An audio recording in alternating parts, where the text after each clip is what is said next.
No sé por qué siempre sale esto ahora en la presentación.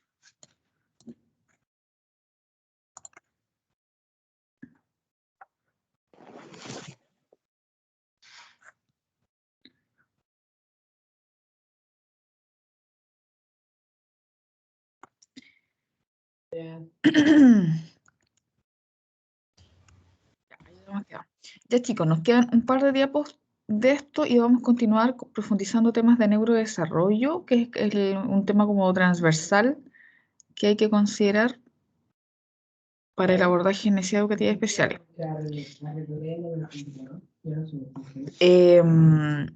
A partir de lo que estábamos viendo, ¿cierto? Todavía estábamos en la conceptualización del decreto, ¿cierto? Y ese decreto además, ¿cierto? Tiene algunos otros documentos orientadores, ya que surgen a partir del decreto que el Mineduc saca, que establece que son manuales orientadores o orientaciones técnicas, ya. Si el día de mañana alguien tuviese que hacer la práctica o trabajar en lo que son necesidades educativas especiales a partir del decreto 170, además del decreto, va a encontrar algunos documentos que son como orientaciones técnicas, ¿ya? Y ahí se profundiza o se orientan también otros ejes de acción, ejes asociados a las evaluaciones, a la intervención, al rol, etcétera, ¿ya? Em, de hecho, por ahí tengo una de las orientaciones técnicas que se las puedo subir, no como lectura obligatoria, pero sí como lectura complementaria, ¿ya?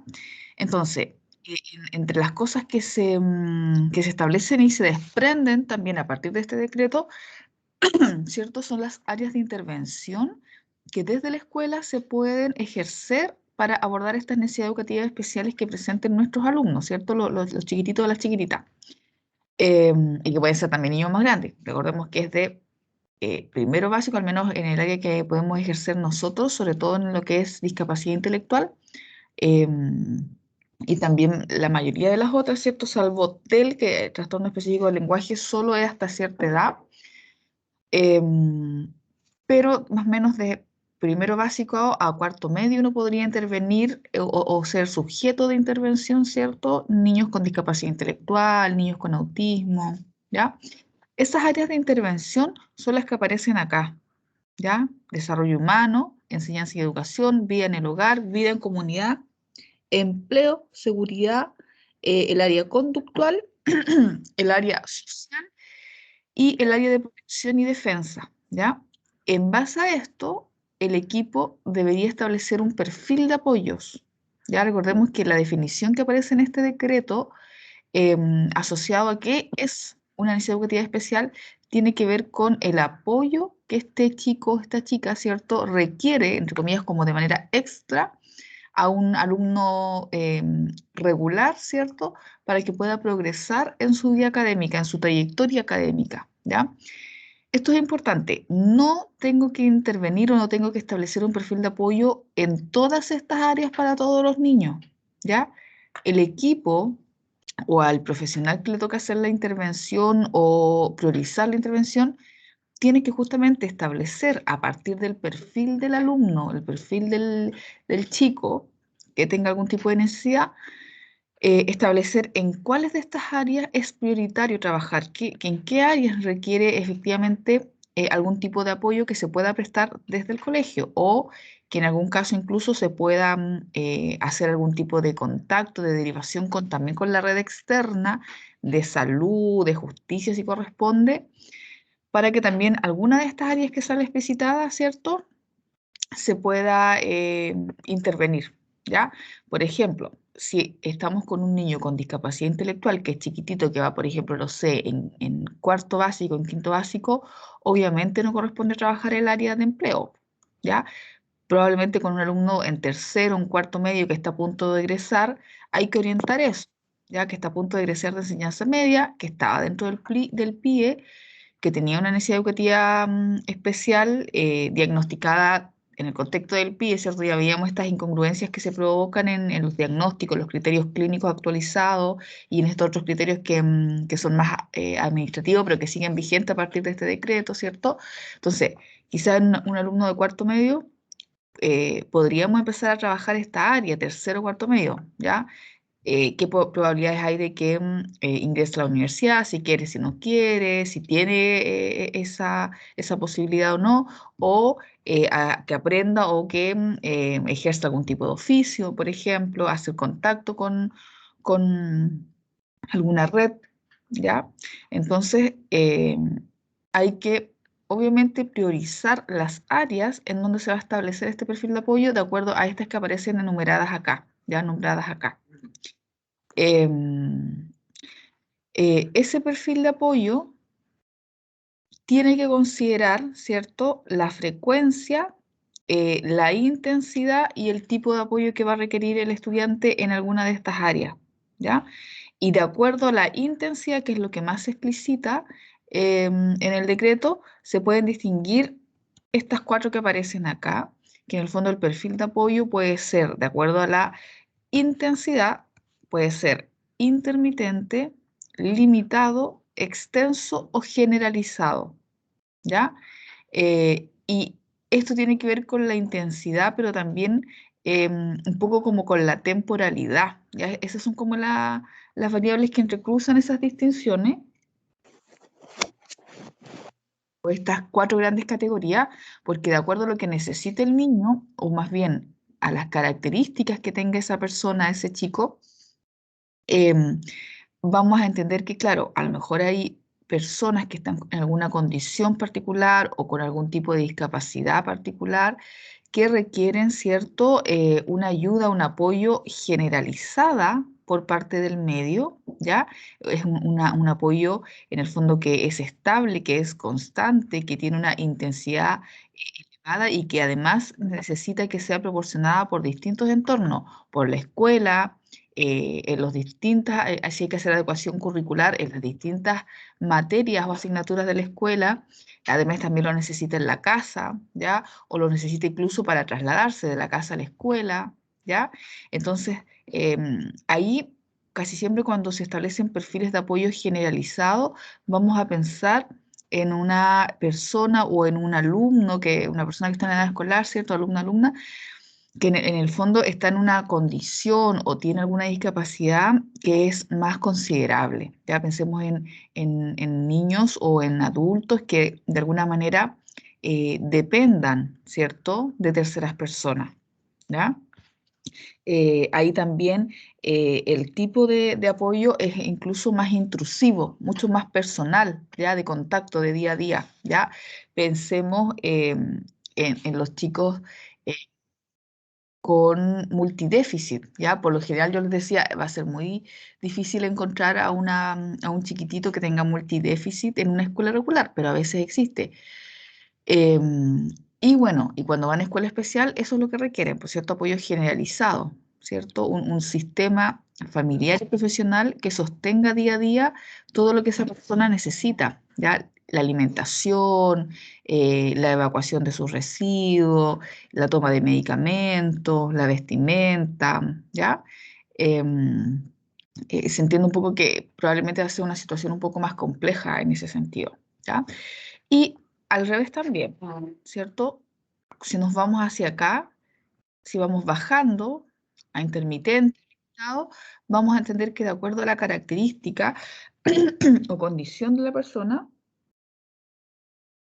em, ese apoyo, por ejemplo, a nivel si es intermitente, va a ser solo cuando es necesario. Por ejemplo, pensando en una adecuación curricular, va a ser quizás solo en una materia, en la materia que a lo mejor requiere más apoyo o más bien va a ser una adecuación de acceso, más que de adecuarle los contenidos o los objetivos, ¿cierto?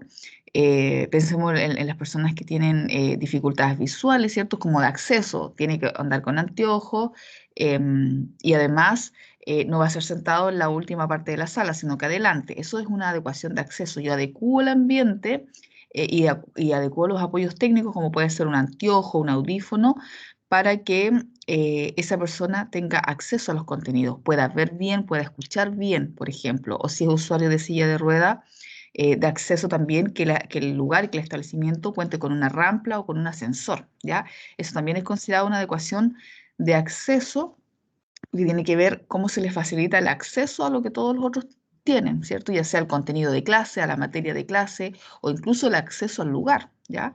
Em, y si se hace, por ejemplo, una adecuación curricular, a lo mejor solo va a ser en una parte de, de la adecuación o de todas las formas de adecuación que hacen los profesores, ¿ya? Y va a ser episódico, ¿cierto? En términos temporales, va a ser en algunos momentos, de manera episódica, ¿ya? Cuando la persona, o en este caso el estudiante, lo requiere y se entiende que no va a ser siempre, ¿ya? O se entiende también a nivel intermitente que a lo mejor, dependiendo del estudiante o de la persona, puede que en algunos momentos se profundice o se agudice la posibilidad de darle esos apoyos, pero que en otros momentos ya no va a ser necesario. Ya, por ejemplo, no sé, un estudiante con una X característica y que a lo mejor el apoyo, ¿cierto? Se intensifica cuando está justamente en la escuela, porque eso es lo que más le afecta, ¿cierto? Poder, de alguna manera, en el fondo, tener una trayectoria académica en cuanto al rendimiento. Entonces, en ese periodo y en ese contexto se priorizan los apoyos. Pero luego cuando sale de la escuela puede irse solo a la casa, o se va con sus amigos porque vive cerca, y en la casa en realidad tiene una vida como cualquier otro niño, ¿ya? Que por lo general a veces lo que pasa con niños con discapacidad intelectual leve, ¿ya? El apoyo se concentra, es de tipo intermitente o a lo más limitado, pero se concentra mucho en el contexto escolar muchas veces, ¿ya? Y en el resto de sus ámbitos es un niño más, ¿ya? Em, entonces, la intervención que tenemos que establecer con estos chicos, ¿ya? Se tiene que establecer en función de estas áreas, ¿cierto? Y en función de estas áreas se tiene que establecer un perfil de apoyo que dé cuenta de esta temporalidad, ¿cierto? Y parte de lo que debemos establecer para levantar ese perfil de apoyo, ¿cierto? Es lo que se señala acá, ¿ya? Primero, identificar las áreas relevantes de apoyo, o sea, lo que yo les decía recién, qué de estas áreas o cuál de estas áreas son las que se van a intervenir de acuerdo a las características del niño, ¿ya? Luego, para esas áreas vamos a identificar qué actividades de apoyo van a ser relevantes para cada una de esas áreas, ¿ya? De acuerdo a los recursos que tenga la familia, los recursos que tenga el niño, los intereses, las preferencias personales, la probabilidad de que efectiva y real que tenga ese niño o ese estudiante de poder ejercer o participar en esas actividades, ¿ya? Por ejemplo, si es un usuario, si es un estudiante que usa silla de rueda, obviamente no va a poder participar si yo estipulo una actividad recreativa, a lo mejor para fomentar el ocio, el tiempo libre, la interacción con sus compañeros, una actividad donde tenga, no sé, pues, que tener movimiento de las piernas, por ejemplo, una cuestión de perogrullo, ¿cierto? Obvia. Entonces hay que ir viendo, ¿cierto? También de acuerdo a las condiciones y características de la persona y del estudiante, cómo vamos a especificar, identificar esas actividades de apoyo, ¿ya? Incluso a nivel de su contexto familiar y social, ¿ya? En su contexto incluso comunitario, ¿ya? Y aquí, chicos, es donde uno, cuando uno dice, bueno, ¿y qué se hace? Bueno, ahí es donde uno como psicólogo tiene que empezar a, en el fondo, establecer, echar mano un poco a las cosas que fue aprendiendo en la universidad, a buscar información, a buscar material, ¿cierto? O también muchas cosas son casi bien intuitivas. Ya esta cosa, bueno, si este chico es un alumno nuevo, está recién llegando a este colegio, a esta escuela, además es un niño PIE que tiene X característica, bueno, a lo mejor un área prioritaria a trabajar inicialmente en ese perfil de apoyo que puede ser establecido o puede ser levantado desde los profesionales PIE, a lo mejor tiene que ver con esto, con el área social, ¿cierto? Y la vida en comunidad, ¿ya? Ustedes acá ven, hay cosas que igual como que se solapan un poco, como que se mezclan, ¿cierto? Un poco entre el área social, la vida en comunidad y lo que implica también la enseñanza y la educación, aunque ya la enseñanza y la educación quizás ahí vamos a dejar lo que es estrictamente ligado como más bien al rendimiento, ¿ya? Pero yo podría decir, mira, antes de empezar a trabajar estimulación cognitiva o las áreas intelectuales que tenga descendida, a lo mejor lo primero es trabajar su área social, ¿ya? Cómo facilito, cómo le ayudamos a este chico que viene llegando recién a la escuela, que se cambió, que es nuevo, para que se integre a nivel adaptativo con su grupo de pares. Ya, entonces a lo mejor ahí puedo hacer una estrategia durante el recreo, ¿cierto? Durante el recreo, yo como profesional visualizo que este chico está quedando solito y podemos establecer algún mecanismo para que en el recreo se genere algún tipo de dinámica que facilite que este niño entre en alguna dinámica tipo juego en el ámbito recreativo con sus compañeros, ¿ya? O cómo trabajar incluso al revés, poniendo otro foco, ¿ya? Que es algo que los equipos PIE hicieron mucho. Sensibilizar al resto de la comunidad educativa, ya al resto de los profesores, a los profesores que no trabajaban en pie y al resto de los alumnos, ya los alumnos que no eran pertenecientes del proyecto de integración escolar, para que en el fondo lograran bajar las resistencias, el estigma frente a este contexto que era el PIE que se empezó a desarrollar con fuerza en gran parte de las escuelas y colegios particulares subvencionados en Chile. ¿Ya? Entonces, también incluso podríamos tener ese tipo de estrategia, ya una estrategia que va dirigida a la comunidad educativa para que integre a esos niños, que es un poco la lógica de los programas de integración, ¿cierto? Que fueran niños que incluso teniendo en cuenta a su condición alguna o algunas características que pueden tener, no quedaran todos rezagados en escuelas especiales, sino que se integraran a escuelas regulares y a la comunidad educativa, ¿ya? Entonces, ahí chicos, luego de priorizar estas áreas de acuerdo a las características que pueda tener mi grupo PIE, niños PIE, em, paso a esto, ¿cierto? Y ahí uno puede un poco tener como una libertad, entre comillas, y usar harto la creatividad para poder ir diciendo, bueno, ¿qué actividades pongo? ¿Cierto? Estas cosas que a veces ustedes también han hecho durante la carrera, que es ir viendo, bueno, ¿qué hacemos? ¿Ya? Ahora, hay cosas que son como de perogrullo, ¿cierto? Que son casi intuitivas, como las que yo les acabo de comentar, pero también hay todo un desarrollo de lo que tiene que ver con actividades formateadas, ¿cierto? Para distintos ámbitos de acción o de intervención, ¿ya? En las habilidades cognitivas fuertemente que yo puedo observar que están descendidas en un alumno, ya sea un alumno con discapacidad intelectual o un alumno con otras características, se está trabajando mucho desde el PIE todo lo que es la estimulación cognitiva, ¿ya? Y para eso obviamente que hay que empezar a especializarse o empezar a leer, ¿cierto? Uno puede capacitarse, si uno puede prontamente hacer algún tipo de educación continua, como un diplomado, etcétera, pero el que no tenga esos recursos tampoco está exento de eso, ¿ya? Yo les he dicho, hoy día gran parte de la información, como nunca antes en la historia, está disponible, están en las redes, está en internet, ¿ya? Entonces, todo lo que tiene que ver con estimulación cognitiva se hace hoy día desde más que no es un enfoque, en el fondo es un modelo, ¿cierto? Desde la neuropsicología, ¿ya? Cómo se tienen que reconocer de manera bien actualizada y que está muy vinculado también a la concepción de neurodesarrollo eh, las áreas o los procesos mentales que van emergiendo durante el desarrollo infanto-juvenil a partir de nuestro cerebro, ¿cierto? Todas las áreas que se miden, por ejemplo, con una batería como el WIS, que es lo que es el razonamiento, la diferencia entre razonamiento fluido, el razonamiento analógico, el razonamiento lógico abstracto, distinguir entre memoria a corto plazo, largo plazo, memoria de trabajo, que hoy día más bien es parte de la función ejecutiva, entender lo que es la función ejecutiva, entender que dentro de la función ejecutiva incluso está el área social, la cognición social, ya que cuando uno dice, bueno, voy a hacer estimulación socioemocional, bueno, hoy día se entiende, ¿cierto?, que esa división es artificiosa, que lo emocional está dentro, es un aspecto más de la cognición humana, ¿ya?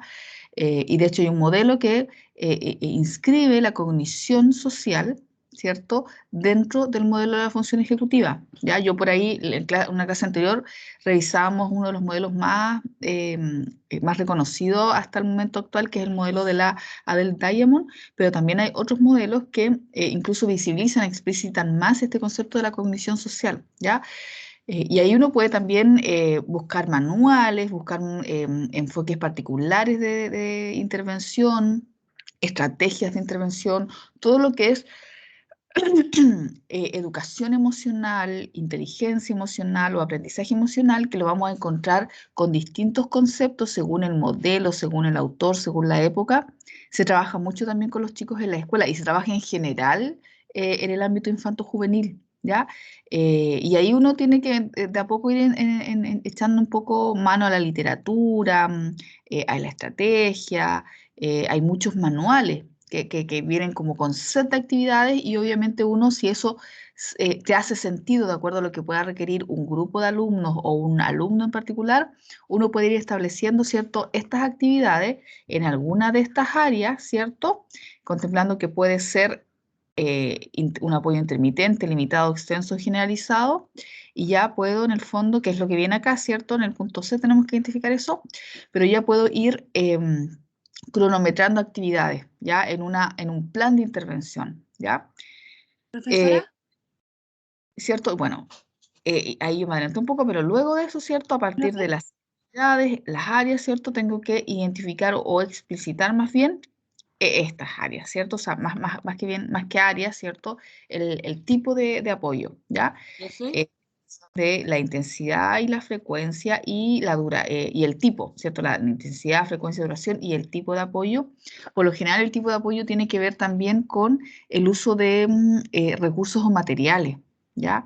¿Qué necesita el niño? ¿Qué voy a necesitar para hacer esta actividad? Si el niño necesita algún tipo de ayuda técnica, como algún dispositivo, una tablet que transcriba texto, un audífono, eh, alguna situación como técnica para poder movilizarse, que puede ser una silla de rueda u otra,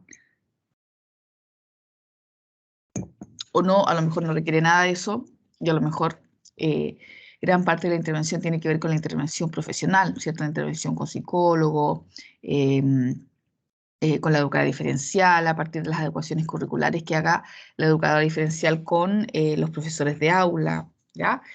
Y lo último, chicos, que lo importante de esto es que este Profesora, yo, ¿cierto? Que es básicamente establecer como un plan de intervención con el chico, ¿cierto? Con el alumno, con la alumna, tiene que quedar escrito, ¿ya? Aquí dice, determinar el perfil de necesidades que requiere el estudiante y aparece entre paréntesis, escribir, ¿ya? Yo lo pongo así tan explícito porque esto tiene que quedar formateado, ¿ya? También, cada escuela muchas veces, y por ahí hay unos que son más conocidos que otros, tiene formatos, ¿cierto?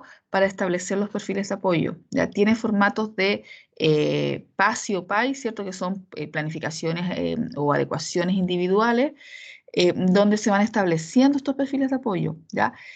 Y además también se exige, dependiendo de la escuela, los profesionales que van interviniendo a estos niños. Por ejemplo, si hace día a mí me toca intervenir a Juanito y a Pedrito, eso va a ir quedando en un registro. En algunas escuelas incluso lo piden dejar en el registro del libro de clase, ¿ya? Entonces, esto no es que yo vaya debiendo así como en la cabeza lo que voy haciendo con cada niño, no. Esto tiene que quedar establecido en un plan de intervención, ¿ya? Y planes de intervención, yo creo que sí lo han visto, de hecho, un poco lo que le pedimos en el mismo formato de las evaluaciones en este mismo ramo, ¿cierto? En el semestre pasado y lo que viene también para este semestre, y un poco lo que a veces han hecho en distintos trabajos prácticos en algunas otras asignaturas pasadas, ¿cierto? Algunos más con mayor profundidad, otros con menos profundidad, es que aprendan a establecer eso, ¿ya?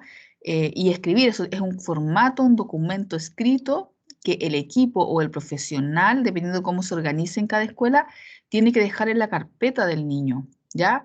No es que yo como psicólogo sepa y yo nomás tenga aquí en mi cabeza lo que estoy haciendo con cada niño. Tiene que tener un registro y eso tiene que estar planificado. Y para eso, ¿cierto? Tenemos que hacer uso de estas habilidades que ya ustedes han ido desarrollando, que tienen que ver con partir inclusive con la construcción de un objetivo, ¿cierto? Un objetivo general, que a veces lo hemos hecho para grupos, ¿cierto? Para grandes comunidades. Yo les pedí hacer uno para una escuela en el trabajo del semestre pasado, ¿cierto? Pero ahora podría ser individual, ¿cierto? De acuerdo a cada niño que yo intervengo, ¿ya? Trabajar la lógica de establecer objetivos, establecer áreas de apoyo, establecer actividades de acuerdo a esas áreas de apoyo, temporalizarlas, identificar recursos, identificar medios de verificación, ¿ya? Y eso obviamente en la lógica de las escuelas, de los proyectos de integración, se tiene que ir evaluando, ¿ya? Se tiene que ir evaluando su cumplimiento y a fin de año también se vuelve a evaluar el niño para ver cómo avanzó o no avanzó, ¿ya? Y obviamente, además de eso, además de ser un instrumento que requiero para mi trabajo con el niño para poder organizar esa intervención, además es un tema de, nuevamente, formal administrativo, ¿ya? Entonces, cuando van a fiscalizar, uno tiene que tener ordenaditos todos los documentos de los niños PIE, ¿ya? Desde los informes diagnósticos, de las anamnesis, las entrevistas, ¿cierto? Y estos documentos de intervención. ¿Profe? No lo escucho. Bien, No escucha, ella parece. Profe, retomando también cuando Profe. hagamos el caso que es formativo, y bueno, está muy asociado a ojalá que abra el chat. Profe, la Comisión de Educación para el análisis de casos no escucha. de la intervención propiamente tal, ¿ya? Que es muy parecida al semestre pasado, pero ahora gira hacia acá, ¿cierto? Es un plan de apoyo individual, es un diagnóstico individual que lo vamos a hacer en función de los antecedentes de un niño que puede estar presentando algún tipo de necesidad educativa especial a partir de lo que hemos revisado, ¿ya? Entonces eso después va a venir tanto en el caso formativo como en el caso evaluado que después desarrollan y que me tienen que entregar para una de las notas. Bien, vamos a continuar, chicos, especificando algunas cosas que tienen que ver con esto. Para algunas consideraciones importantes que hay que reconocer de las alteraciones del neurodesarrollo. Bien, vamos a revisar a partir de esta clase, ¿cierto? ¿Cuáles son? Nos vamos a detallar en cada una de ellas, vamos a ir viendo cómo se mezclan, se entrecruzan o no con las que revisábamos en el decreto 170. Cuáles son, un poco describir qué son en el fondo, cómo se entienden hoy día los trastornos de neurodesarrollo, las posibles etiologías y factores de riesgo. Algunas de esas cosas yo igual me he ido adelantando un poco y les he ido comentando, y tener algunas consideraciones asociadas a esto y entender también el abordaje distinguiéndolos de otros enfoques en la misma disciplina, en la misma psicología, dentro de la intervención hacia población infanto-juvenil, ¿ya? Bien. Vamos a entender, chicos, que todo lo que se sabe hoy día es un campo bien amplio y bien profuso de abordaje. En el último periodo hay un vuelco importante, una mirada relevante desde los distintos ambientes que intervienen en población infanto-juvenil hacia lo que son los trastornos del neurodesarrollo, ¿ya? Y nuestro marco de referencia, nuestro marco conceptual, va a ser, ¿cierto?, este manual, el manual diagnóstico y estadístico de alteraciones mentales, ¿cierto? Está dentro un poco de estos manuales de psiquiatría, pero hay que entender la relevancia que hubo en toda la reconceptualización que se fue haciendo en el último periodo. Recordemos que el DSM sale el 2013 y en el fondo queda obsoleto el antiguo manual que era el DSM-4. Y hay algunos cambios relevantes que hay que considerar, que se lograron obviamente gracias a la investigación clínica internacional, a los avances de la ciencia, ¿cierto? Mucho de lo que se fue también haciendo a nivel de la neuropsicología, de la neurociencia, ¿ya? ¿Y qué ocurrió? En este, aparece más adelante, pero creo que no me acuerdo si venía acá. Chicos, en concreto, fue que en el DSM-4, en el manual anterior, había solo un eje que estaba estipulado para trastornos generalizados del desarrollo. Y en ese eje estaban solo los diagnósticos que hacían alusión a, que se entendían dentro de los trastornos generalizados del desarrollo, pero que más bien estaban haciendo alusión a tipologías dentro del espectro del autismo. ¿Ya? Y ahí aparecía el síndrome de Rett, síndrome de Asperger, el autismo, el trastorno desintegrativo y trastornos generalizados del desarrollo no especificados. ¿Ya? Y eso estaba dentro de un clúster, de un eje en el DSM-4 que eran trastornos generalizados del desarrollo, pero que hoy día más bien todos esos pasan a convertirse en un solo diagnóstico que es esto, trastorno del espectro autista. ¿Ya? Y a la vez pasan a formar todos estos cuadros que vemos acá, todas estas condiciones, la discapacidad intelectual, el trastorno de la comunicación, el trastorno del espectro autista, el trastorno por déficit atencional con hiperactividad, los trastornos específicos del aprendizaje, los trastornos motores y también aparece otro que es otros trastornos del neurodesarrollo, ¿ya?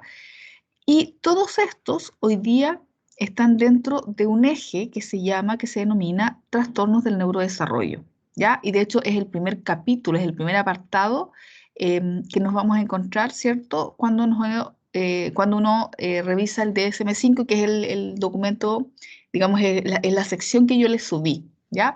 Entonces ahí hay cambios importantes entre la versión anterior de este documento, que un poco es lo que todavía sigue muy vigente, ¿cierto? Incluso aparece, las lógicas se mantienen en este decreto 170 y en muchas instituciones que regulan y administran niños o adultos que tengan algún tipo algunas de estas condiciones. Por ejemplo, lo mismo pasa en el COMPIN.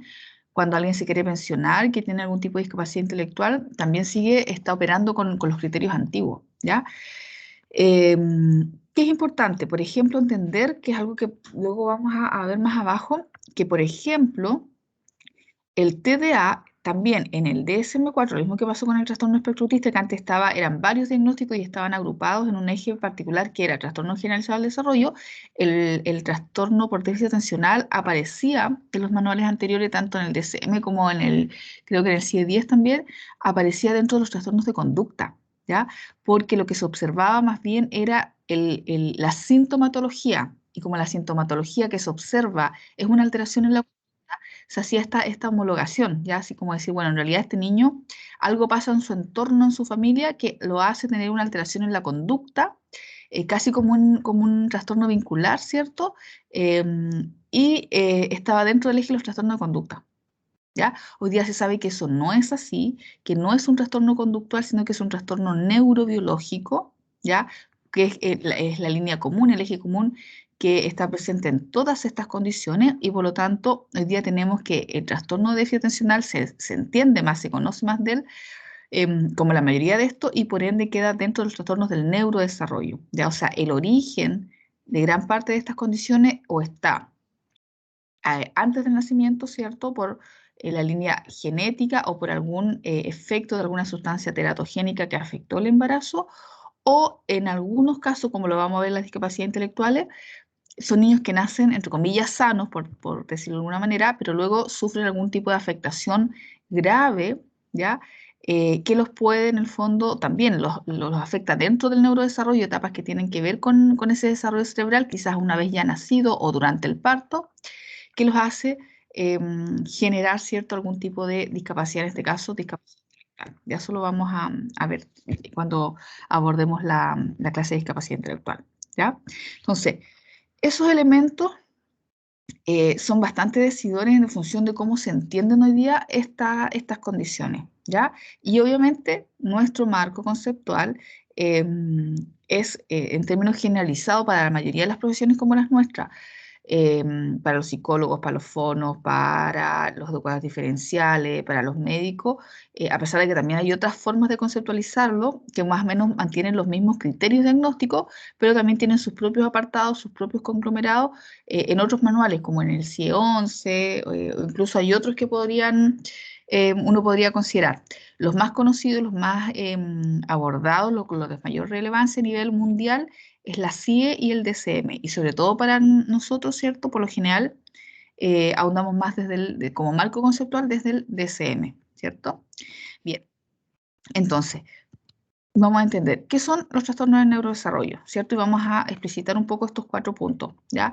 Primero hay que entender, así casi como de perogrullo, ¿cierto? Bueno, son alteraciones que ocurren dentro del desarrollo, ¿ya? Eso es importante porque luego vamos a hacer la distinción, por ejemplo, que cuando una persona tiene discapacidad intelectual, ese diagnóstico y el origen de esa discapacidad intelectual tiene que estar dentro del plano del desarrollo infanto-juvenil. En muchos casos, yo le digo, es incluso una condición congénita, la persona nace con esa condición, ¿ya? O si no, se puede dar en el marco del desarrollo de los primeros años de vida, ¿ya? El diagnóstico, de hecho, se hace hasta los 18 años, por ahí uno podría extender eso, 18, 19, 20, 21 años, pero es distinto a cuando una persona está sana en términos cognitivos o intelectuales. Tiene 40 años y sufrió un accidente, por ejemplo, que le afectó a nivel cerebral, quedó con, por ejemplo, no sé, con daño cerebral, con pérdida de la masa encefálica, por decir algo, o sufrió un tumor cerebral, y luego de eso esa persona que estaba sana, que era funcional, quedó también con deterioro cognitivo. En esa persona, en ese ejemplo que estoy dando, ¿podríamos hacer un diagnóstico de discapacidad intelectual? ¿Qué creen? ¿Sí o no? Profe, ¿no nos va a escuchar? ¿Qué creen, chicos? Profe, Profe, ¿se escucha? Adulto profe, totalmente ¿se escucha? no fue a la Profe, universidad, tiene un accidente de tránsito o tiene un tumor y queda, no yo nos le escucha. la misma batería que su plática, Tampoco ve las manos, compañeros, porque está proyectando pantalla completa. está con deterioro cognitivo. El diagnóstico de discapacidad intelectual en ese caso, ¿sí o no? Es que en cámara parece que tampoco no nos va a ver porque está con pantalla completa. De acuerdo a esto, Profe, está preguntando. Profe, ¿ya apunta por ahí? Bueno, la respuesta es que no, ¿ya? Y si tuviésemos un No, pero diagnóstico que vamos a hacer, eje nosológico del manual diagnóstico, que justamente tiene que ver con trastornos neurodegenerativos. Y ahí están afectaciones de ese estilo, una persona adulta sana, de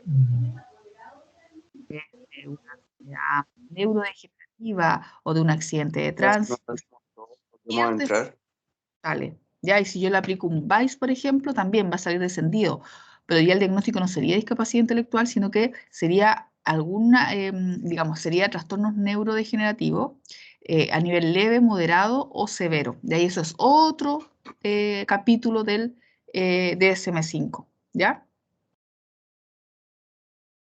Chicos, esperemos un momento. Javi, ¿y tu clase?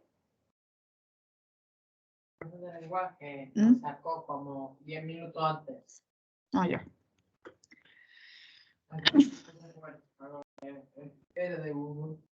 Ya. Disculpen, chicos. Entonces, primero son alteraciones que ocurren dentro del desarrollo, vamos a especificar el 2, que son por lo general además situaciones que se presentan, que se exhiben en su sintomatología desde una temprana infancia. Vamos a observar que se van a presentar dificultades significativas en diferentes ámbitos del desarrollo, ya sea a nivel global o específico, y esto que yo les vengo diciendo que los diagnósticos pueden coexistir entre estos distintos cuadros del neurodesarrollo. O sea, existe lo que ya sabemos que se denomina la comorbilidad, ¿ya? Entonces, vamos especificando algunos elementos importantes de estos 4 puntos, ¿ya? Primero, ¿cierto? Son alteraciones que ocurren durante el desarrollo o neurodesarrollo más bien. Y cuando estamos aludiendo al neurodesarrollo, estamos refiriéndonos a esto, ¿ya? Esto que yo también les vengo puntualizando, ¿ya? Son condiciones de alguna manera que en la mayoría de los casos el niño nace con esa condición, ¿ya? Porque implicó que durante... ¿por qué Tiare me está llamando?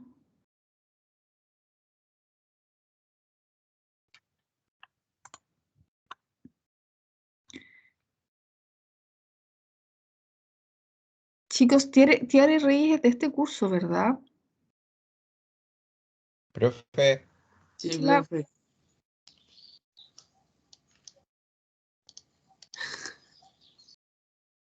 No sé qué pasó aquí. Hoy de verdad, ¿escucha?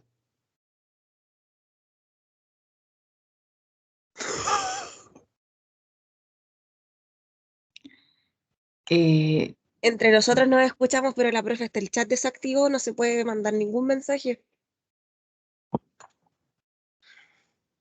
Ya, chicos, ¿ahora me ¿En escuchan? serio? Profe, No, si no se escucha lo Profe, ¿nos que escucha? nosotros decimos para la No se profe. escucha.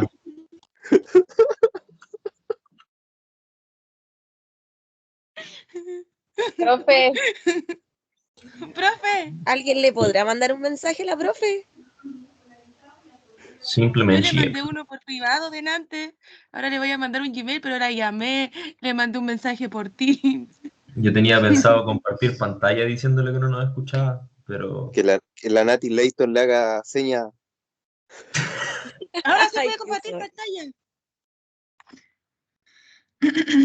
¿cómo? Parece que ahora se puede. Espérense. Ahora podemos compartir pantalla y ella respondió algo. Chicos, ¿me escuchan a mí? Y no podemos. Sí, Leti. Vamos, No se puede le voy a responder nada escribir. porque ya el chat por lo menos ¿Comparto desactivo. pantalla o no?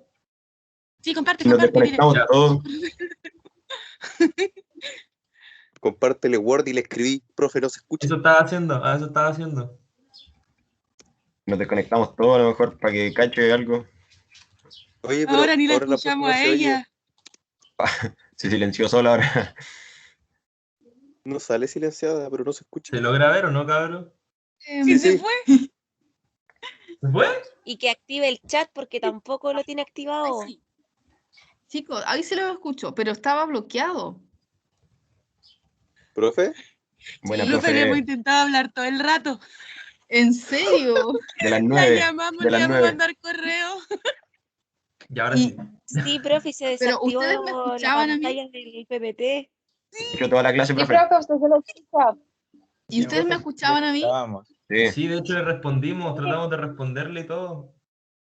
Cuando hacía Ya, la pregunta y estábamos calladas era porque usted no nos escuchaba. Por lo menos la clase se escucha, porque yo en un momento pensé que no habían escuchado lo que llevo de clase. Es que No, sí, tenía, se escuchaba todo. ya, tenía el, sí, y por eso la tía me llamó, ¿no? Sí.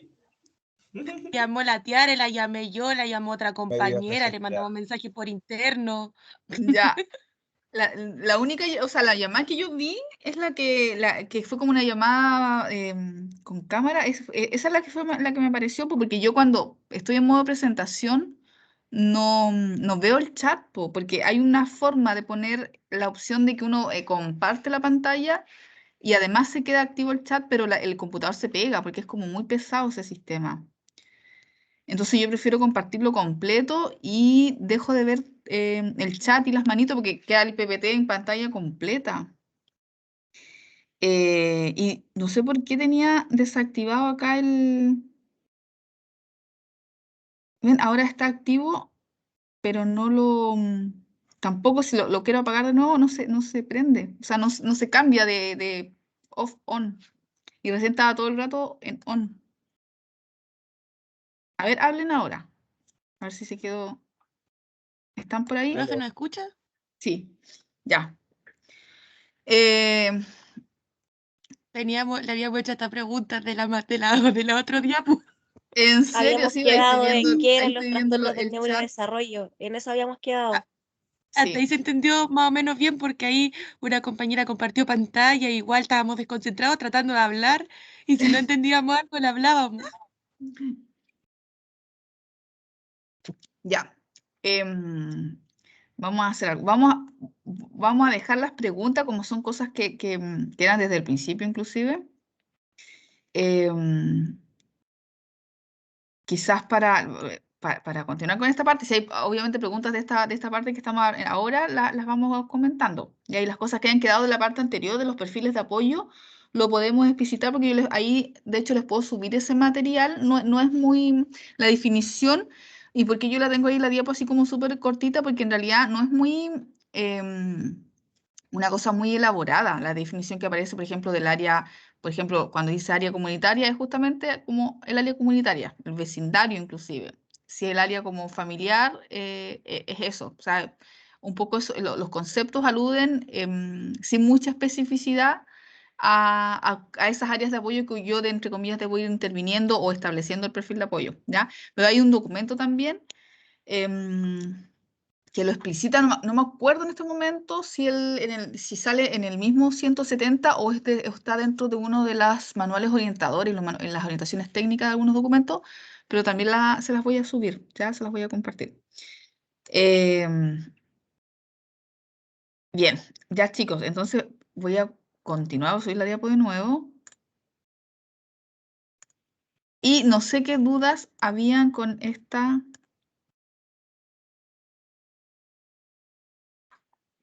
Habíamos quedado acá, vamos a ir retomando esto para. No, profe, quedamos más atrás.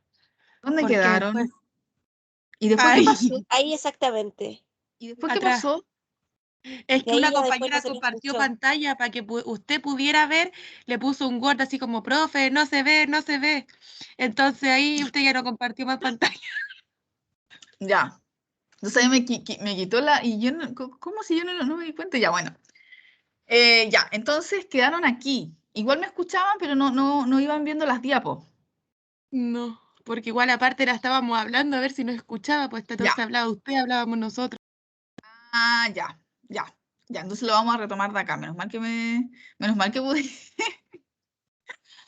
Nunca me había pasado, no sé qué pasó.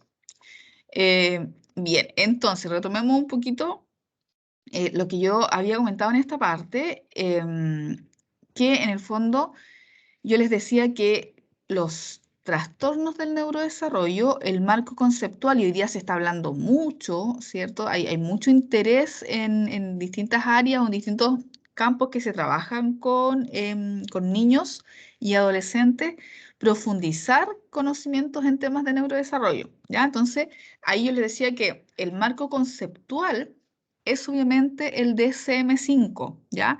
También obviamente está la nomenclatura del CIE-10, perdón, del CIE-11, que es el más actual, que también tiene conglomerados que abarcan estas condiciones, ¿ya?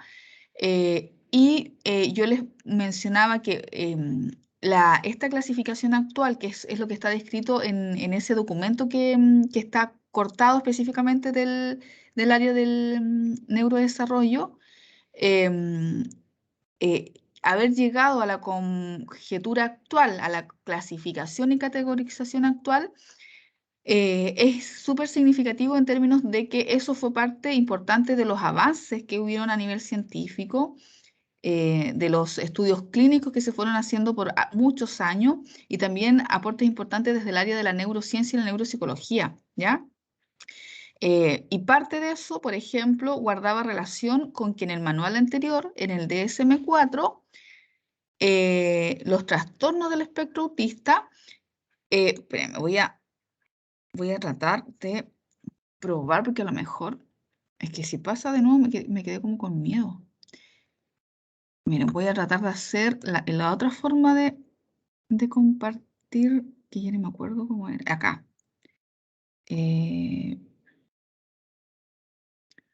Vaya, ahora no aparece.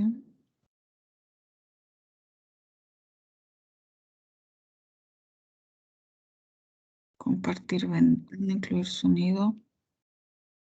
Cargar contenido parece que se llamaba ese. Sí, es que ahora el Teams cada cierto tiempo cambia la gráfica, cambia los esquemas e incluye como algunas otras funciones y antes habría de manera distinta, pues y ahora no me aparece la opción de cargar contenido, será esta, que me aparecen acá unos días, examinar desde, ya a ver, explorar en mi PC. No voy a meter las patas que sea peor, pero voy a intentarlo. Que a lo mejor no está tan lento esta opción cuando uno sigue viendo el Si chat. va al chat del Teams que tiene con nosotros en grupo, el que dice general, va a ¿Mm? archivo y ahí dice cargar, que es subir un archivo o una carpeta.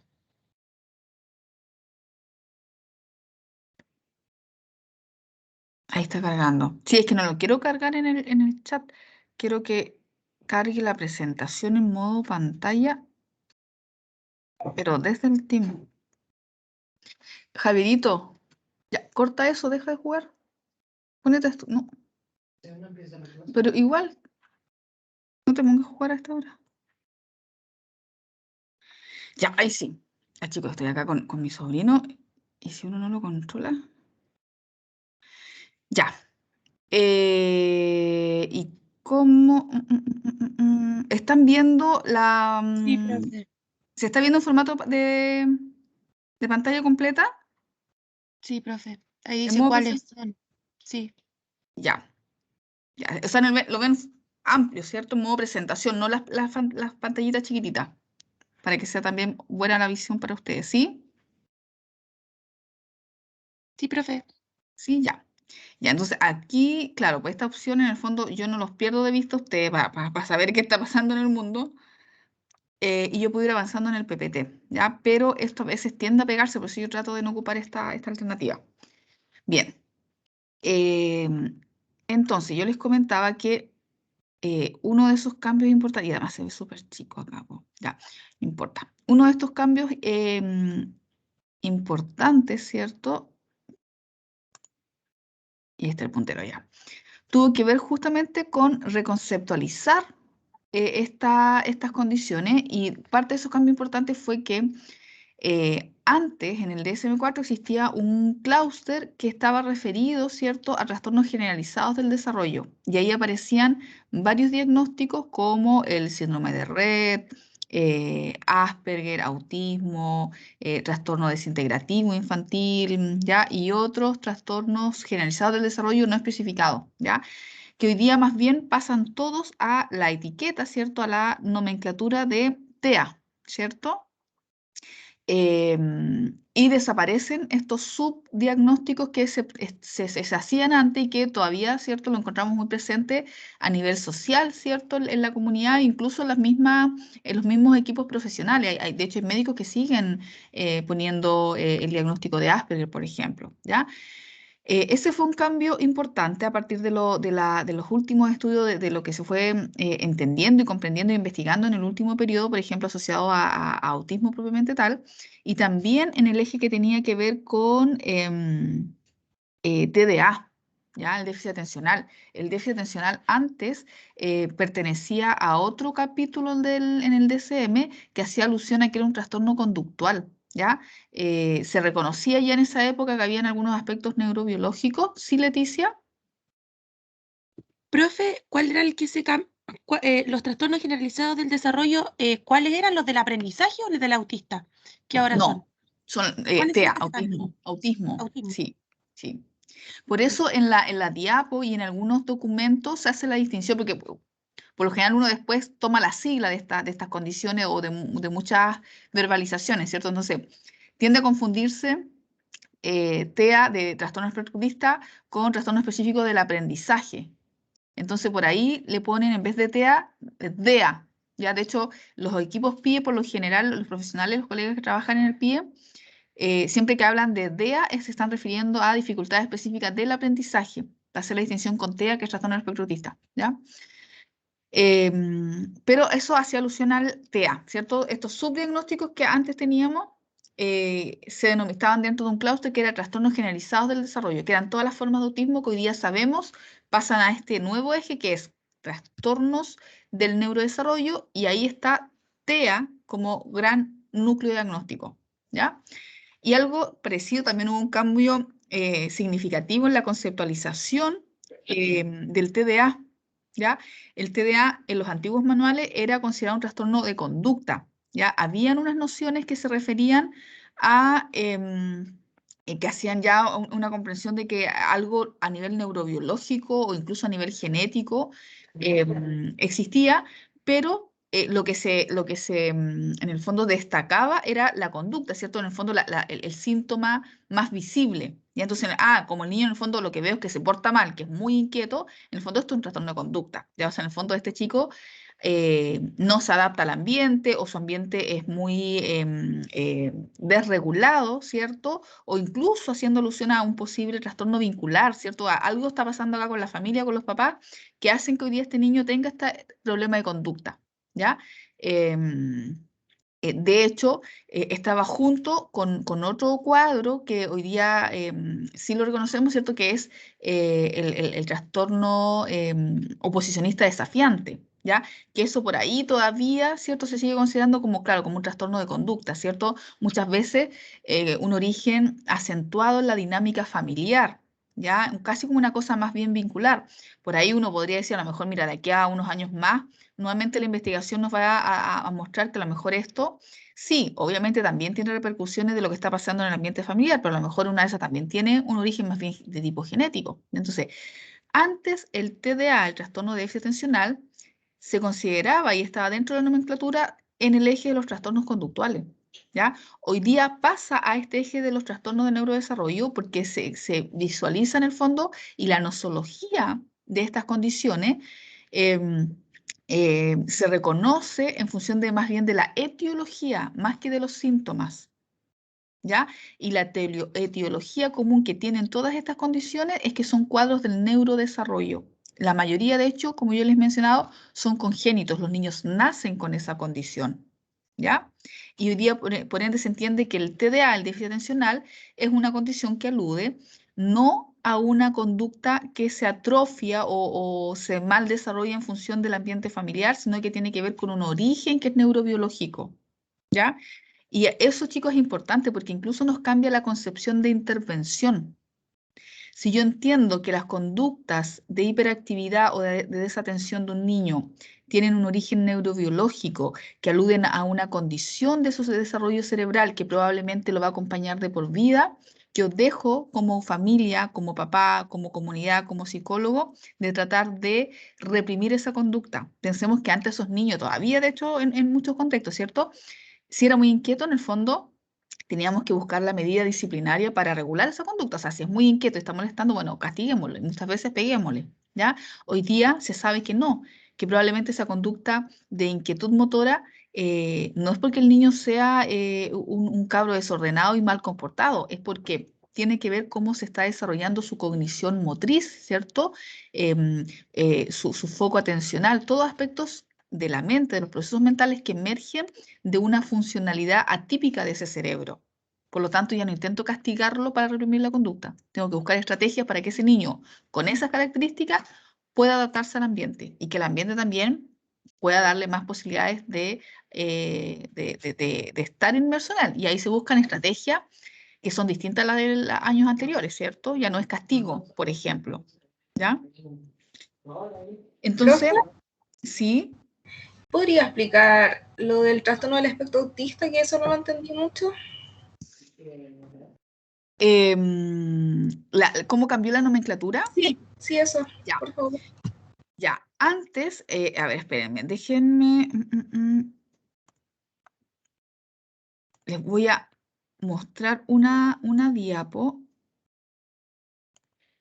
que solo para que entiendan, porque en el fondo los contenidos de esta clase, clases TEA, cursos TEA y mis PPT de TEA, aspectos neurobiológicos, modelos de intervención, para que se entienda esa distinción. De todas maneras, las vamos a hacer más adelante. No vamos a hacer con el TEA particularmente, vamos a hacer con... No, esta no es. Desarrollo típico, evaluación especializada de perfiles de funcionamiento. ¿Esto parece que es? Sí. Ya. Esta es, y aquí no sé cómo... Tendría que examinar, explorar.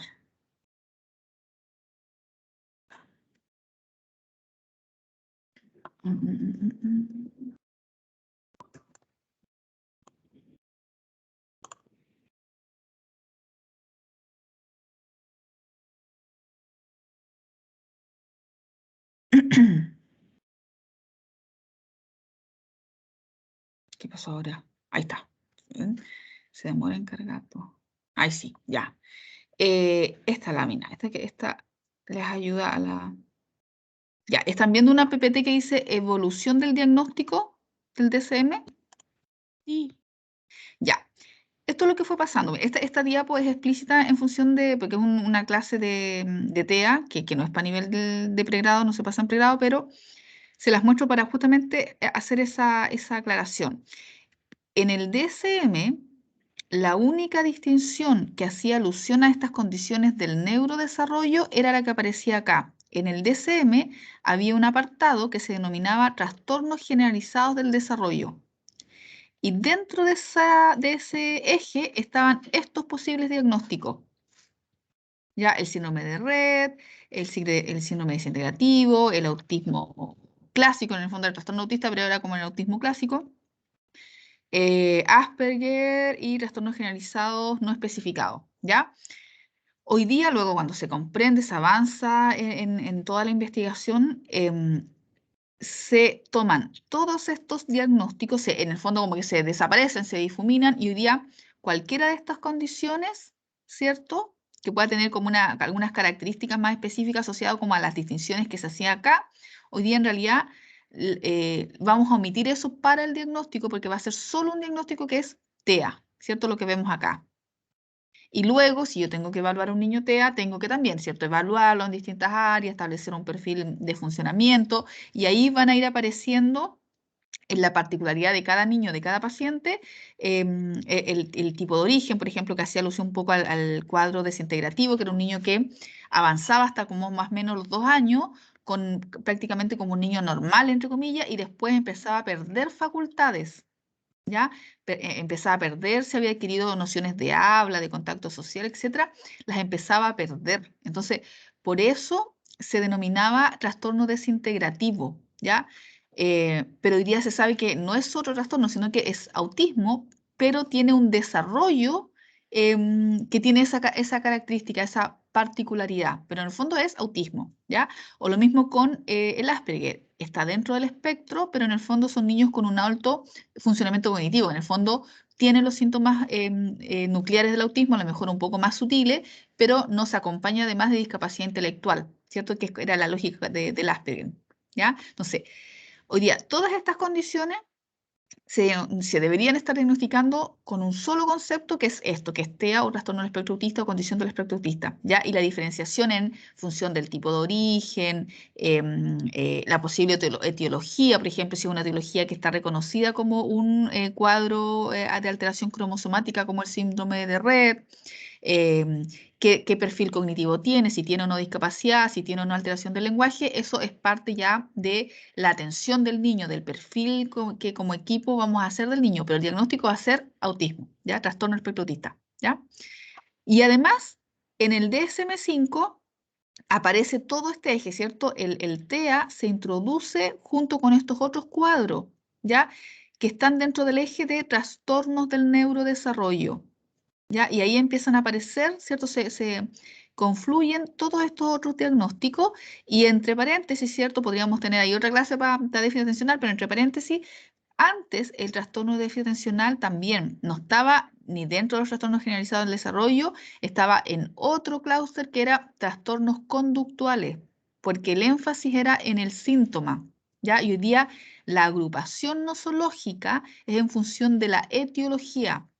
Y lo que tienen en común todos estos cuadros es que son cuadros del neurodesarrollo, que la etiología tiene que ver con la conformación del sistema nervioso, incluso en etapas iniciales de la gestación embrionaria, porque eso es lo que de alguna manera establece como la base organizacional de cómo va a funcionar posteriormente el cerebro, ¿ya? Y por eso hacemos alusión a cuadros o condiciones del neurodesarrollo, que es la diapo que estaba, y ahí me voy a volver a la que estábamos nosotros, que en el fondo cuando estamos hablando de neurodesarrollo, estamos hablando de lo que está pasando en el desarrollo cerebral embrionario, ¿ya? Ese es el neurodesarrollo. Obviamente ese neurodesarrollo después continúa, ¿cierto? Uno nace, es niño, es infante, es adolescente, y todavía hay etapas importantes del neurodesarrollo que tienen que ver cómo el cerebro se organiza a nivel de las conexiones sinápticas, de las redes neurales, de las podas, ¿ya?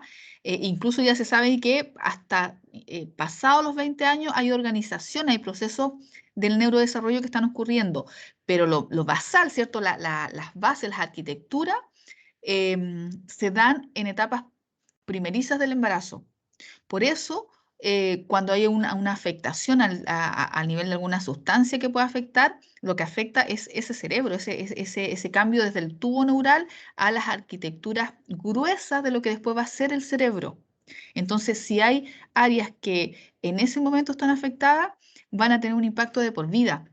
Lo que yo observo después cuando ese niño nace es que, claro, cuando el niño tiene que interactuar, a lo mejor no interactúa, porque a lo mejor hay redes que ahí, en función de lo que pasó en esa etapa del desarrollo, no se conectan bien o tienen otra característica, o cuando el niño entra al colegio no desarrolla habilidades que debiese desarrollar, ¿ya? Que aluden a este funcionamiento cerebral, ¿ya? Ahora me voy a devolver, ahí queda un poco más claro, ¿no? Me voy a devolver ahora Sí, profe, gracias. a nuestra diapo.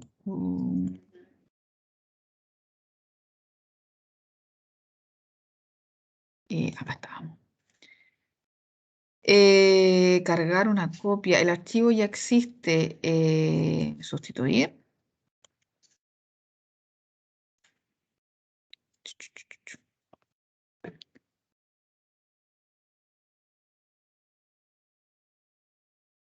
Está cargando, ¿no ven que esto se demora?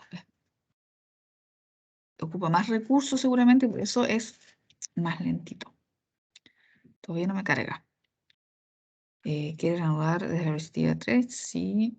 Ya. Entonces, eso para hacer esa especificación. Entonces, sigamos en esa misma línea. Y aquí, ¿cómo me voy para allá? Ya. Entonces, lo importante de eso, ¿cierto? Es esto, ya que cuando estamos diciendo que son alteraciones que ocurren, que se originan durante el neurodesarrollo, es este neurodesarrollo, ¿ya? Todos sabemos que hay etapas en el embarazo, ¿cierto? Que tienen que ver con sobre todo con el tercer mes, ¿cierto? Lo que está pasando en el primer trimestre del embarazo, cuando básicamente ese ser humano, ¿cierto? Todavía no tiene como la condición de ser humano, pero más bien es un embrión, ¿cierto? Ese ser que se está creando todavía no es feto, de hecho, ya es un embrión. Y antes de ser un embrión, ¿cierto? Es como un conjunto, ¿cierto? Una especie de... luego ocurre ya la división celular específica de las 2 primeras semanas, ¿cierto? Pasa una etapa ya que es más de índole embrionaria y los cambios sustanciales que ocurren ahí es que dejamos de ser un mero tubo neural, ¿cierto? A empezar a formarse dos órganos principales y esos dos órganos principales es el cerebro y un órgano que está cercano al cerebro que en el fondo tiene que ir a la par de él porque lo dota de la energía que tiene que ir teniendo a nivel sanguíneo, etcétera, ciertos nutrientes esenciales que en el fondo es el corazón. Por lo tanto, los dos órganos esenciales que se empiezan a desarrollar tempranamente en el desarrollo gestacional del embrión, ¿cierto? Tienen que ver con el cerebro y por eso en el fondo empezamos a tener esa forma durante la gestación, porque esencialmente el tubo neural va dando origen a las grandes, ¿cierto? A estas tres básculas, ¿cierto? Como tres grandes dominios cerebrales que después van a dar origen a todas las subáreas anatómicas del cerebro. Ya no sé, ahí hay grandes procesos, probablemente, no sé si lo recuerdan, pero probablemente a lo mejor vieron cosas en biología ya hace rato en la carrera.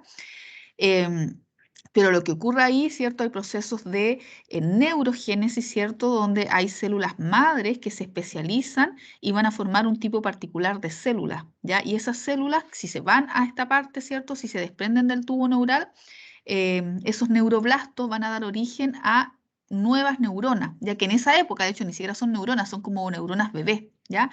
Y ocurren estos procesos que tienen que ver con la neurogénesis, ¿cierto? La proliferación celular de esas celulitas, ¿cierto? Que se van a ir posicionando en distintas partes de esta especie de cabecita inicial. Luego hay procesos de selección neuronal, ¿cierto? Hay algunas neuronas que incluso en esa etapa mueren durante incluso antes de nacer, ya las neuronas que no sirven, el cerebro las desecha, y hay procesos también como de especialización, ¿cierto? Hay neuronas que se posicionan en alguna área y que luego van a ser las neuronas que van a dar origen a la parte frontal, otra a la parte más somatosensorial, entonces hay la neurona que todavía son bebés, ¿cierto?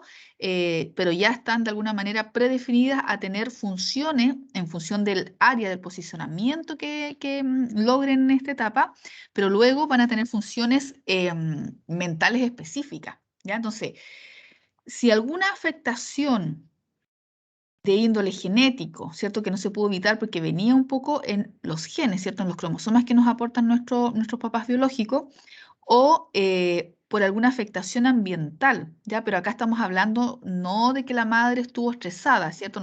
Que también afecta, pero no en este nivel, sino que afectación ambiental en función de sustancias teratogénicas, ¿ya? Sustancias que en el fondo son neurotóxicas para el bebé, ¿ya? Hablábamos del alcohol, bueno, cualquier tipo de droga, ¿ya? Por eso de hecho ni siquiera se puede consumir tabaco, ¿ya? De hecho, el gran riesgo de consumir tabaco inclusive es que nazca un bebé prematuro, y cualquier forma de prematurez, un niño que nace antes de las semanas estipuladas, tiene mayor riesgo de presentar cualquier alteración del neurodesarrollo. Entonces, cuando uno dice, bueno, el tabaco será, bueno, o la marihuana, sí. Todo lo que no es nutriente no le sirve al embarazo, no le sirve a este bebé, ¿ya? Así que de eso no hay duda, ¿ya?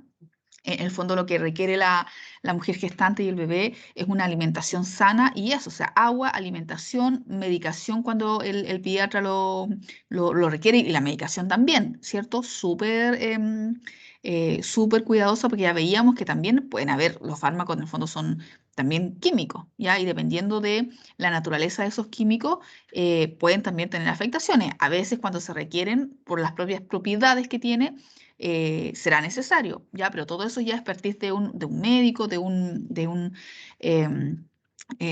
persona experta de acuerdo a el control del embarazo, ¿ya? Entonces, cualquier sustancia que nos imaginemos que no es necesaria, es porque en el fondo puede llegar a ser neurotóxico, ¿ya? Los químicos ambientales, el alcohol, el tabaco, cualquier forma de droga, em, em, situaciones que tienen que ver con elementos tóxicos del ambiente, ¿ya? Y en función de la cantidad de exposición que tenga la mujer embarazada y del tiempo, los efectos pueden ser más nocivos para esta conformación basal del sistema nervioso, ¿ya? Por lo tanto, cuando hablamos de trastorno de neurodesarrollo, el eje común que tienen, y por eso el nombre es neurodesarrollo, es que lo que se vio afectado, o un poco el origen, tiene que ver con la conformación de estas etapas primígenas de esa criatura, ¿ya? Eso por un lado. Vamos a entender entonces que ese desarrollo, ¿cierto? Entendiéndolo incluso desde el neurodesarrollo, lo vamos a concebir desde esta forma, ¿cierto?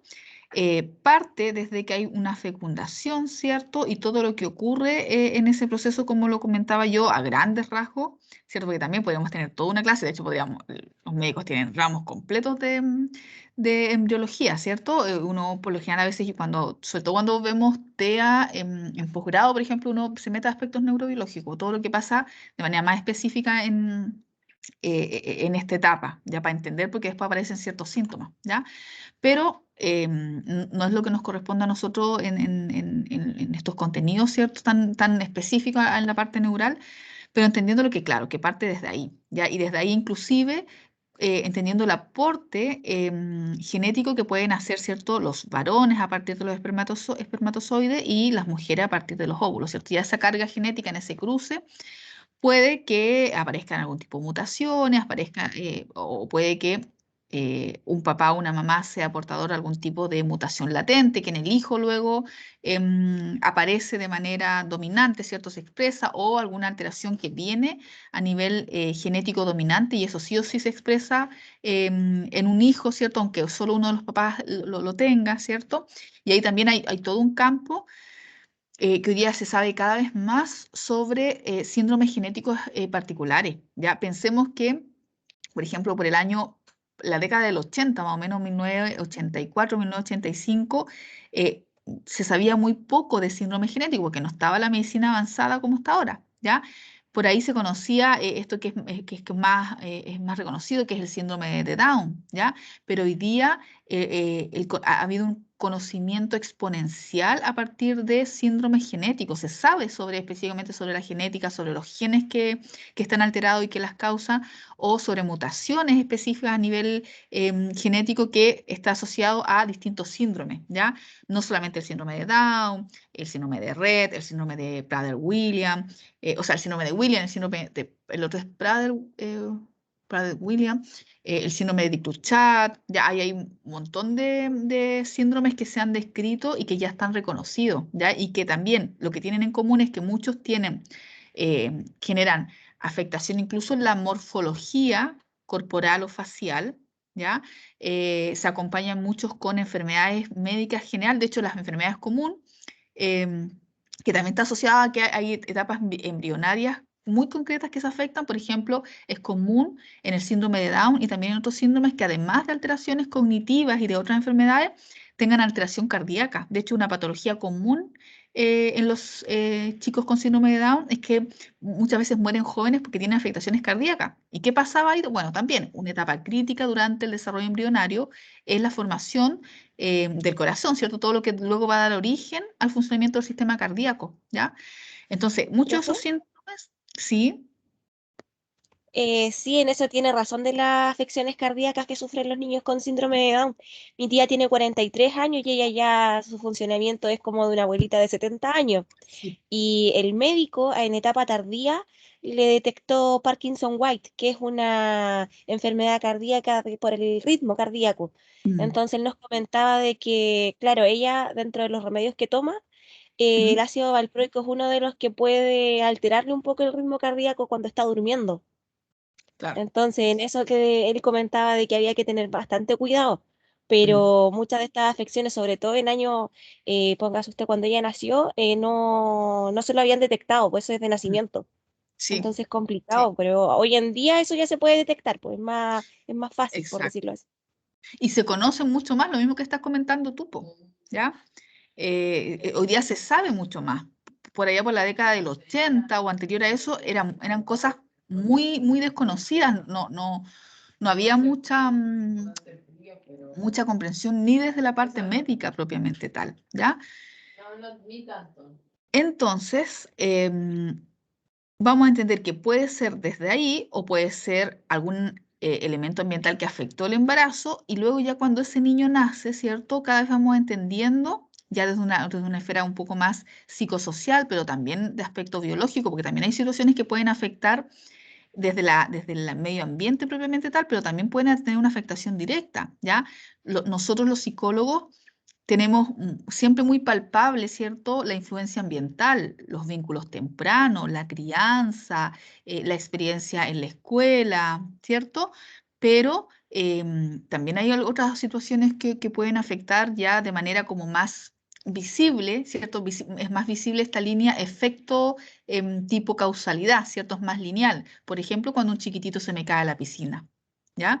Es muy dramático. De hecho, siempre hay casos, ¿cierto? Hoy día que es súper popular tener piscinas muchas veces en las casas, eh, que los chiquititos, ¿cierto? En un descuido mínimo a veces se caen a la piscina y muchas veces mueren, obviamente, pero también hay chicos que tienen sobrevida, pero que quedan con un daño cerebral importante, ¿ya? Por la hipoxia que se produce, ¿cierto? Que en el fondo el cerebro queda sin oxígeno y el cerebro sin oxígeno no funciona, muere de hecho, ¿ya? Entonces, pues ahí es más directo, es de una línea causal. Mira, hubo este evento con implicancias en el daño cerebral específico, ¿ya? O con tumor en el cerebro o una caída potente, fuerte, un accidente, ¿ya? Pero también lo otro, ¿qué otros elementos? No hay que perder de vista lo biológico o hacer tan gruesa esta distinción, ¿cierto? Que en el fondo los psicólogos solo miramos lo sociocultural o lo familiar porque son situaciones, todas las situaciones tienen impacto en el desarrollo, ¿ya? No se puede entender uno sin lo otro, ¿ya? El ambiente también, porque después hay digamos, otro eje de comprensión de lo que le puede pasar a una persona en el desarrollo, porque también, ¿cierto? Un niño maltratado, vulnerado, un niño que no es protegido, ¿cierto? Que tiene alteraciones vinculares, también va a tener alteraciones importantes en su sociabilidad, en su manera en cómo se va a adaptar al mundo, etcétera, etcétera. Y si eso ocurre es porque esa falta de apego, esa falta de cariño, esas alteraciones en sus vínculos primarios, en el fondo lo que está impactando nuevamente es cómo ese cerebro se organiza, ¿ya? El tema es que ahí la causalidad no es tan, es más discreta, ¿ya? No es tan visible, no es como yo le pudiese hacer, por ejemplo, un examen, ¿cierto? Cerebral y diga, mira, como este niño ha estado toda su vida en un hogar de menores con ausencia de contacto físico, ausencia de un vínculo temprano, no le puedo hacer un examen y decir, mira, mira, acá está el daño, ¿cierto? Es distinto cuando un niñito por ejemplo, se cae a la piscina y queda con pérdida de oxígeno y después puedo tomar una neuroimagen y decir, mira, hay áreas del cerebro que hoy día ya no se conectan, no hay actividad cerebral, ¿ya? Ahora, eso también ha ido cambiando, ¿ya? Porque hay estudios también bien avanzados donde han ido demostrando, y por eso hoy día todo el tema del buen trato en la infancia, todo el tema del vínculo, del apego, no solamente es una postura ética, ¿cierto? No solamente una cosa así como desde lo políticamente correcto, sino que ya empezamos a contar con evidencia palpable, ¿ya? Del impacto de por qué ese niño luego desarrolla X conducta o X comportamiento o X problemática cuando tiene un ambiente familiar quizás no tan protector y cuidadoso, ¿cierto? Porque también se están evidenciando el impacto que tiene en el neurodesarrollo, o sea, cómo ese cerebro se va desarrollando. Y a lo mejor el daño no es específico, ¿ya? Pero, por ejemplo, hay un estudio de Perry, de hecho, ha sido incluso aparece de repente en redes sociales. Perry se llama el autor, que ya tiene varios años, pero que hace la comparación, mira, este es el cerebro, es el tamaño del cerebro de un niño de 3 años con, digamos, cuidados normales, ¿cierto? Un niño no negligenciado, ¿cierto? Sin negligencia, perdón. Y lo compara con un cerebro de un niño de la misma edad, ¿cierto? 3 años, que ha estado en situación de negligencia extrema y de hecho son niños que están institucionalizados desde que nacen, o sea, en hogares de menores. Y muestra cómo el cerebro es diametralmente distinto. De hecho, es un cerebro pequeño, casi da como la impresión de que fuese incluso un cerebro de una persona con demencia, ya lo que le sucede al cerebro cuando estamos en etapas tardías de la vida, pero además no solamente en etapas tardías, sino que con una afectación neurocognitiva, con una enfermedad deteriorante del sistema nervioso. Bueno, muestra ahí a partir del estudio cómo esos cerebros de niños que son ampliamente maltratados y negligenciados, cómo incluso aspectos del crecimiento anatómico se ven entorpecidos. Entonces, hoy día ya hay, digamos, casi evidencia de ese neurodesarrollo más palpable, pero aún así es un poco más difuso, ¿cierto? Como yo compruebo, no hay un examen que yo diga, mira, la mamá o el papá o la familia lo está maltratando y hoy día tengo esta evidencia física. No es como cuando hay, por ejemplo, maltrato físico, ¿cierto? Que es un poco lo que, lo que a veces es más fácil detectar, ¿cierto? Muchas veces el maltrato físico deja huella y eso de repente lo detectan en la escuela, otras personas y es más fácil denunciar. Entonces, tenemos que entender que, claro, cualquier tipo de afectación, ya sea socioambiental a nivel de crianza o también afectaciones o situaciones que afectan directamente al sistema nervioso con un eje más palpable, puede tener implicancia en este desarrollo, ¿ya? Y por eso acá aparece estas condiciones tanto de factores externos como internos que pueden afectar esta línea, ¿ya? Y que este desarrollo en sí es universal y secuencial, ¿cierto? Hay ciertas etapas y ciertas secuencias que vienen programadas biológicamente que, puesto en un ambiente con ciertas condiciones, hacen que este ser humano se desarrolle en sus máximas potencialidades.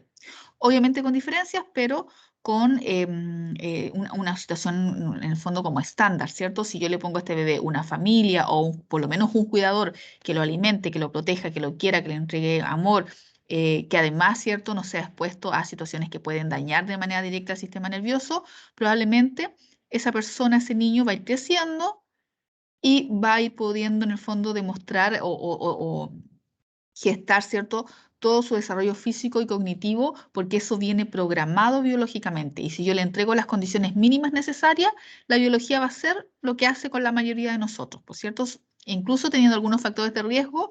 Por lo general, gran parte de las personas sorteamos incluso esos riesgos durante nuestra vida y luego ya llegamos a ser un adulto, un ser humano adulto, donde ya el desarrollo, el neurodesarrollo se estanca, ¿cierto?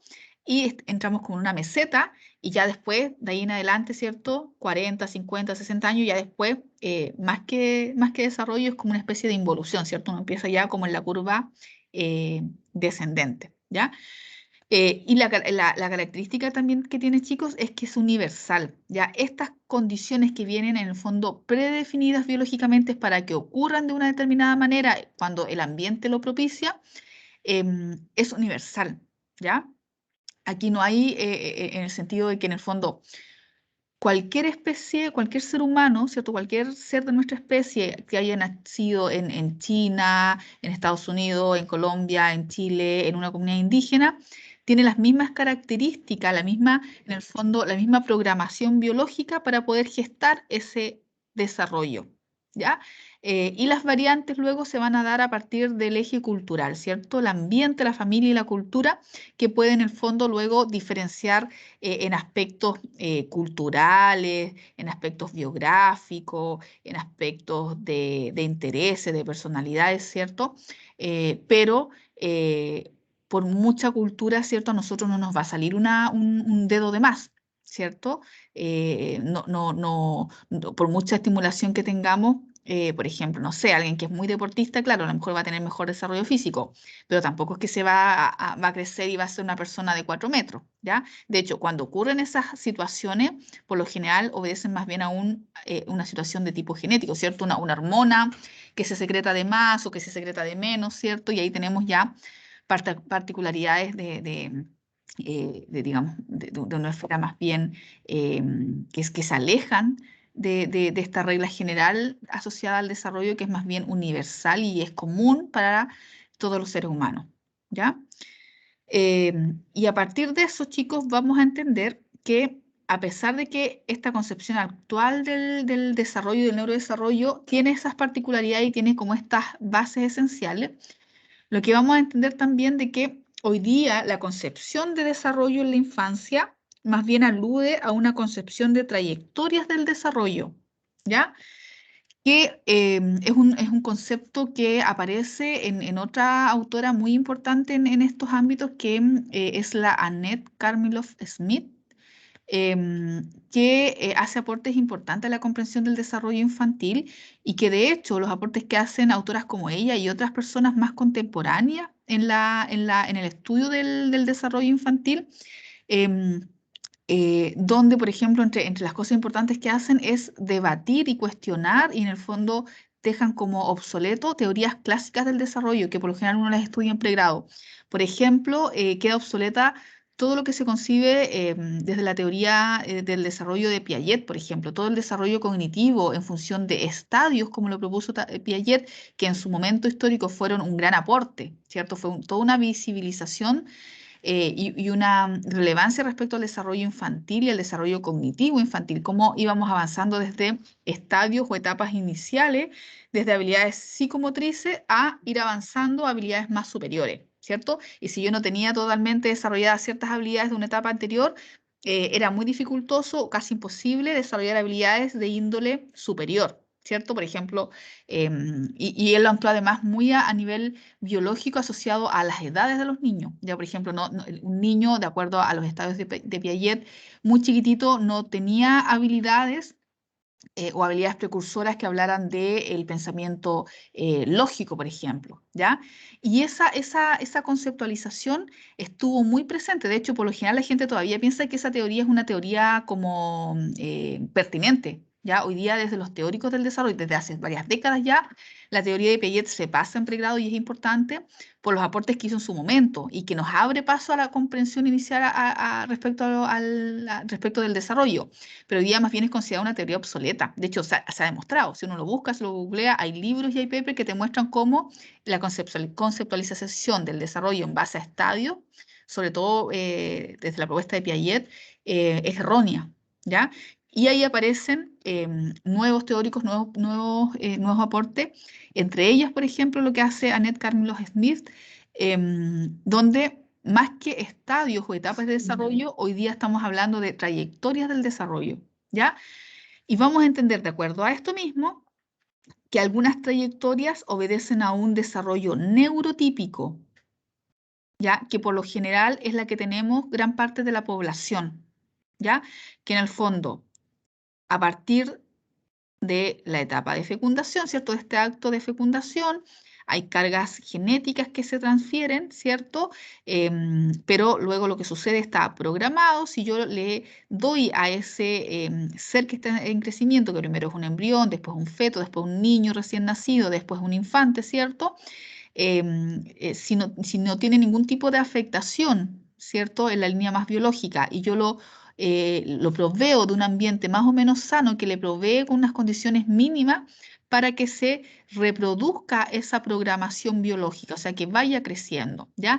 ¿Y qué pasa? Claro, dependiendo de la diferencia cultural, eh, ahora dependiendo de las variantes culturales, claro, ese desarrollo neural puede dar origen a muchas posibilidades, a una diferencia muy amplia. Y ahí están todas las diferencias de nosotros, por eso es que somos todos distintos, en habilidades, en conductas, en pensamiento, en personalidades, ¿ya?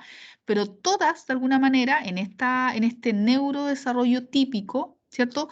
Vamos a dar un origen, ¿cierto? Vamos a conseguir, entre comillas, un cerebro, una organización cerebral que es más o menos común, ¿ya? Y que eso obedece casi al 75% de la población o más, ¿cierto? Y tiene que ver incluso cómo se organiza la distribución estándar cuando uno dice, bueno, este niño tiene una situación, esa situación está dentro de lo esperable a la población, ¿cierto? Casi las leyes de la psicometría, ¿cierto? De la estadística poblacional, o no, o esta situación, esta condición, esta característica se aleja de la distribución normal y queda alojado en las patitas de la curva de Gauss, ¿cierto? Yo digo, ojo, ya entonces esta situación no es normativa en función de la población y podríamos estar hablando de un rezago del aprendizaje, de una enfermedad, de una afectación, de una condición o de una discapacidad, ¿ya?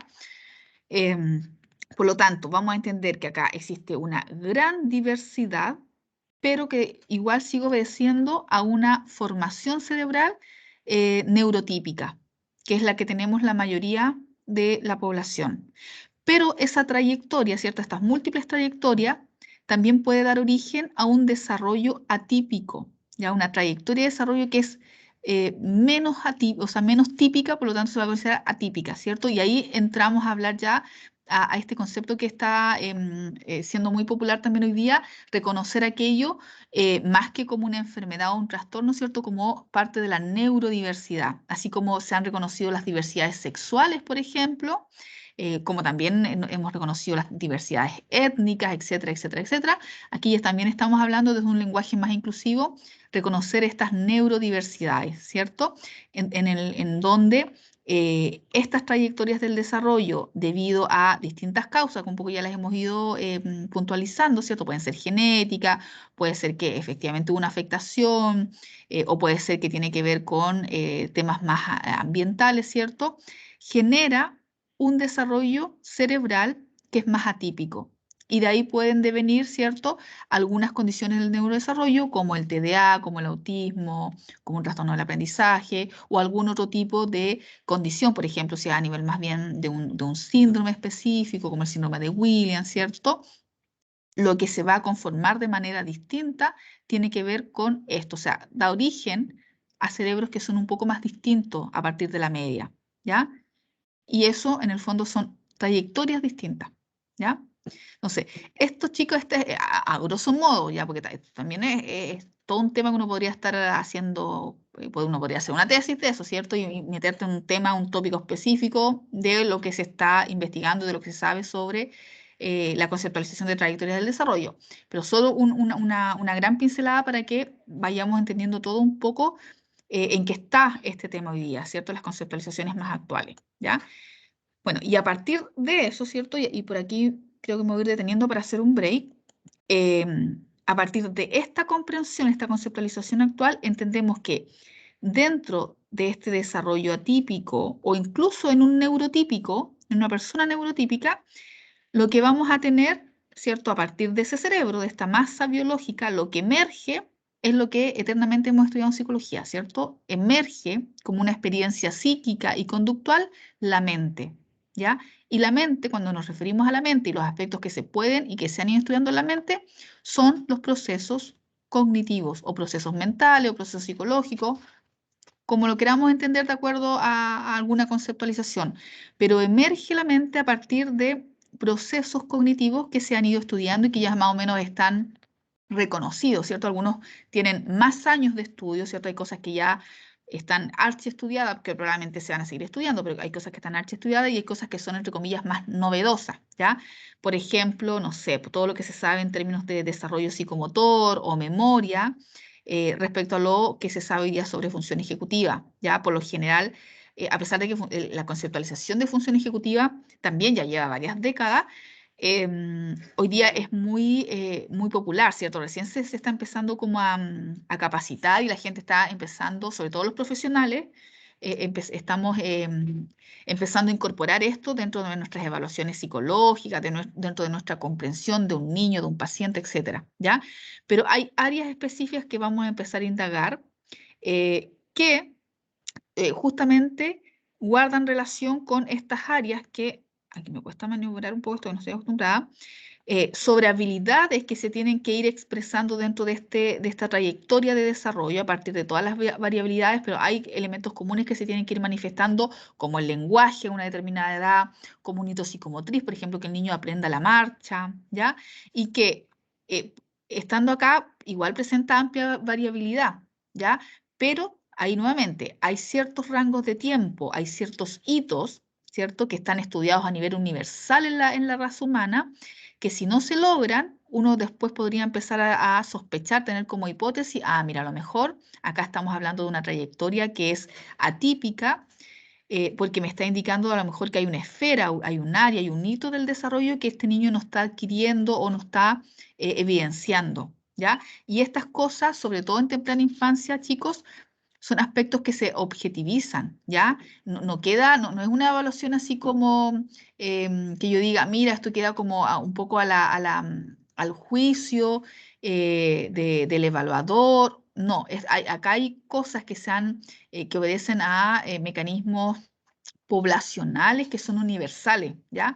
Que las vamos a ir entendiendo también en la medida que avancemos en el segundo bloque, ya que tiene que ver con esto. Bueno, yo puedo esperar, ¿cierto? Un rango de meses dependiendo de la cultura, dependiendo de la familia. Hay familias que estimulan más el lenguaje, otros que estimulan más la marcha, que yo puedo ir entendiendo estas diferencias individuales, familiares, culturales, pero que todavía voy a entender que ese niño está dentro de una trayectoria neurotípica.